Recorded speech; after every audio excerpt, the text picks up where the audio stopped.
welcome to Up Late with Larry. My name is Larry and I'm your host. Thank you for tuning in to my second episode, and I hope you enjoy because today we have a few fun topics to talk about. The first of which is online shopping. Now, I know there are those of you out there that are addicted to your online shopping, but I, for one, have never tried it until this week. I had asked for something for Christmas, but unfortunately, the people I asked it from couldn't find it in stores. So after the fact, I decided to do my research a little more, which I should have done in the first place, and found out that you can only order it online. So I took it upon myself this week to go ahead and order that product off the online. Now here are what I think are the advantages and disadvantages to online shopping.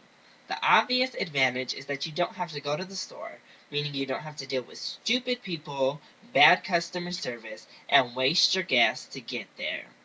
But there are some disadvantages to online shopping as well.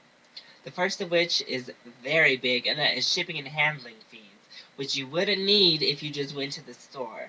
And those shipping and handling fees, they look kind of small and, seem like $3. Oh, who cares? Yeah, but then when you start doing the 2 or 1 day shipping, shoots up to 10, 15, 20, $30. So those shipping and handling fees really add up quick. So those aren't something to mess with, really. Also, the fact that you have to wait so long to get your product, and it's a big waiting game, it really is. You're just anxious. You want your product right now. So if it's something urgent, don't online shop. I think most of you know that. Just get up and go to the store. It's not all that bad, especially if you need it. You're just going to have to bear the stupid people. But the biggest reward to me for online shopping is when your product finally arrives. And that's what happened for me today. It makes the wait totally worth it and makes the purchase seem priceless. Now, what did I get, you may be asking? Well, I purchased the Britney Spears Singles Collection box set, and I'm super excited to finally have it in my possession. Inside, we have 29 discs plus one DVD and a booklet that lists all her accolades and chart toppings. Now, a lot of people wonder why I would get this set when I already have all her CDs. I got the single disc singles collection for Christmas, and I have her My Prerogative Greatest Hits. Well, I don't have the booklet, and I don't have that DVD, and all the discs come with bonus tracks or remixes on them. Yeah, I know, I sound kind of crazy. But I'm a fan, and what kind of fan isn't a little bit crazy?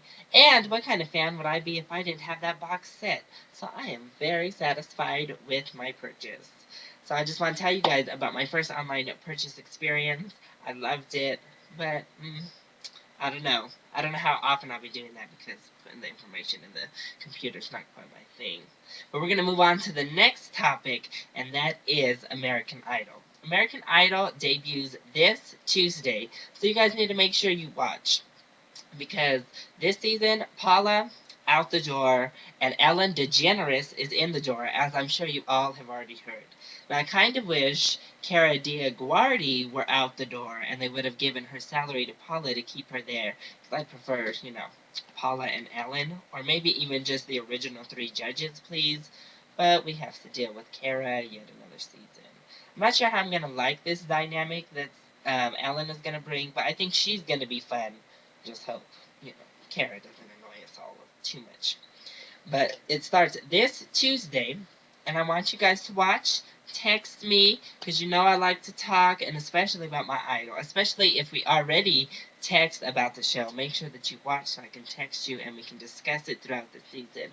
Remember, this Tuesday, watch American Idol. Speaking of television, this past Wednesday was the People's Choice Awards, hosted by Queen Latifah. And if you didn't watch, be thankful. But if you want to know a little bit of what happened, I'll give you the synopsis. So Queen Latifah hosted, and she was about the only saving grace for this award show, if you ask my opinion. She was fun, as always, and always funny and talented. She opened with a great number, she sounded great, looked great, but some of them sketches that she performed in, a little bit cheesy, not that great, Queen, but I know you didn't write them, so I'll cut you a little bit of slack. Queen Latifah, I thought, did an amazing job. who did not do an amazing job, were the only two performers of the award show. Miss Mary J. Blige started off the performances. No, no, no. Usually I love Mary J. I think she can sing her butt off, but she did not deliver for me when it came to the People's Choice Awards. It was just bland, it was boring, she didn't hit the notes I know she can hit. Plus, I don't know if any of you guys have heard of the stank face when you sing, but that lets everyone know you're getting it, you're going for it, you gotta put that ugly face on when you go for it. Mary J. Blige took the stank face to the stroke face, okay? Because when I watched her perform, I was wondering when I missed the news that she had had a stroke this week. It was that bad. Plus, her voice was not on top of its game. But moving on to Cobra Starship, who performed later in the show with Nicole Scherzinger. I love Good Girls Go Bad recorded because they can't sing live. Their voices sound absolutely horrible, and why wasn't Leighton Meester there? She's not even that big of a star where I think she couldn't have made the show and they needed to replace it with Nicole. Maybe they did that by strategy, I'm not sure. But the performance was a hot mess and even made Stroke Mary J. Blige look good, okay? Anyway, some of the winners on the night were The Proposal for Favorite Comedy of the Year, Taylor Lautner for Favorite Male Breakthrough Star of the Year, and Taylor Swift for Favorite Female Artist or Vocalist, and Carrie Underwood for Favorite Country Vocalist. Another winner on the night was Sandra Bullock, who gave my favorite acceptance speech of the night. She won for Favorite Dramatic Actress for her role in Blindside.